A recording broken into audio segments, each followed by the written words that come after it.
Hello green lovers. चलिए आज मैं बताती हूँ ऑर्गेनिक खाद आप किस तरह से बनाएं और किस तरह से कैरेट को भरें कम मिट्टी से। ये कैरेट फल वाला या सब्ज़ी वाला हो सकता है, तो इसमें छेद रहते हैं चारों तरफ और नीचे भी। तो नीचे आप बोरा बिछा सकते हैं, जो चावल के बोरा होता है कट्टा, उसको काट के आप बिछा लें, क्योंकि मिट्टी के नीचे रहता है वो जल्दी ख़राब नहीं होता। लेकिन जो साइड में डालते हैं हम लोग ऐसे बोरे, तो ये सड़ जाते हैं और पानी साइड से भी निकलने लगते हैं। इसीलिए साइड में हम लोग प्लास्टिक लगाएंगे। ये तिरपल किस्म का प्लास्टिक जो आते हैं, उसी को आप साइज से काट लें, जितना साइज का चाहिए वो साइज से आप काट के इसको लगा दें चारों तरफ से। ये तिरपल जैसा प्लास्टिक काट के लगाने से जो ज़्यादा पानी होता है वो नीचे से ही ड्रेनेज होंगे, साइड से नहीं निकलेंगे।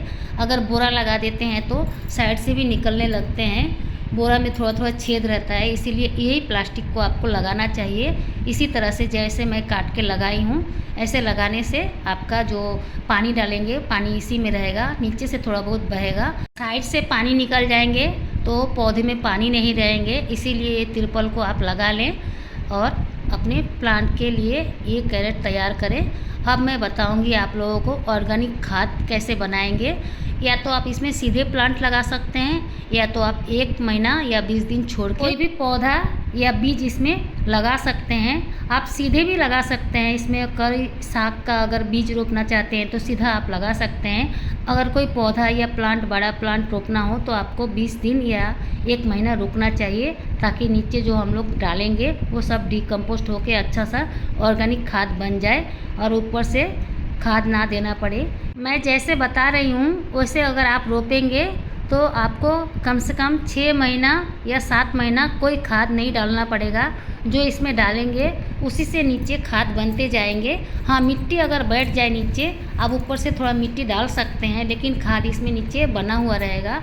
तो देखिए, सबसे पहले मैं जो कच्चे टहनी पत्ते ये सब गार्डन से निकलते हैं उसको डाल दी हूँ। ये डाल के अच्छी तरह से आपको दबा देना है। ये सब जब नीचे दबा देते हैं तो ये मिट्टी जो ऊपर आप डालते हैं उसी का पानी जा के ये धीरे धीरे खाद बन जाते हैं। अगर आप गार्डनिंग करते हैं तो आपके छत में ऐसे पत्ते वगैरह कच्चे सूखे ये सब पत्ते वगैरह होते होंगे, वो सब को आप फेंके नहीं, सब्जी का छिलका को भी फेंके नहीं, ये सब इसमें आ जाएंगे। और मैं आगे चल के बताती हूँ। पहले मैं कच्चे पत्ते डाल दी हूँ सबसे नीचे। ये अगर आप नीचे सूखे पत्ते डालते और ऊपर में कच्चे पत्ते डालेंगे तो और अच्छा होगा। मैं नीचे कच्चे पत्ते ही डाल दी हूँ, क्योंकि मेरे पास बहुत सारे कच्चे पत्ते हैं, इसीलिए मैं नीचे डाल दी हूँ। तो ये कोई बात नहीं है कि कच्चे पत्ते नीचे डालें या सूखे पत्ते नीचे डालें, कोई भी आप लेयर बना सकते हैं। तो पहले मैं कच्चे कचरा को डाल दी हूँ, कच्चे पत्ता या टहनी ये सब को, फिर से सूखा जो टहनी वगैरह है या पत्ता वगैरह है उसको रखी हूँ, उसको डाल रही हूँ। तो आप ऐसे ही लेयर पे लेयर बनाते जाइए।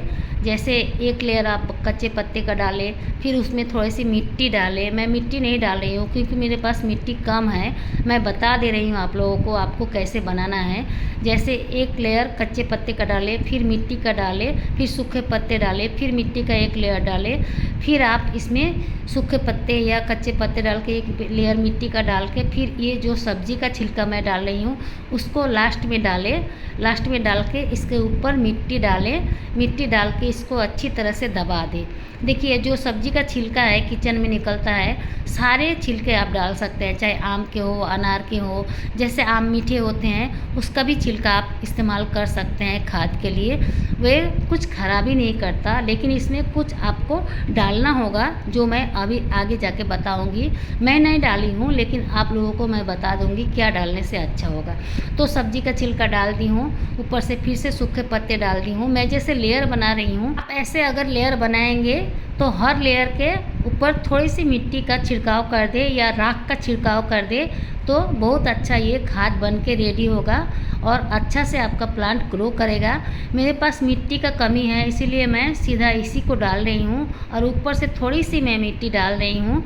ये मिट्टी डालने के बाद आप इसके ऊपर थोड़ा सा सरसों का खली, जैसे ये इतना बड़ा कैरेट आप तो पहचान ही गए होंगे, फल वाला के पास ऐसे मिलते हैं कैरेट। इस कैरेट में आपको 25 ग्राम सरसों का खली गुड़ा करके डालना है, यानी कि पाउडर करके डालना है, और 15 ग्राम के मात्रा में चूना डालना है। चूना और सरसों खली दोनों पाउडर के फॉर्म में डालें और भुजा हुआ चूना होना चाहिए।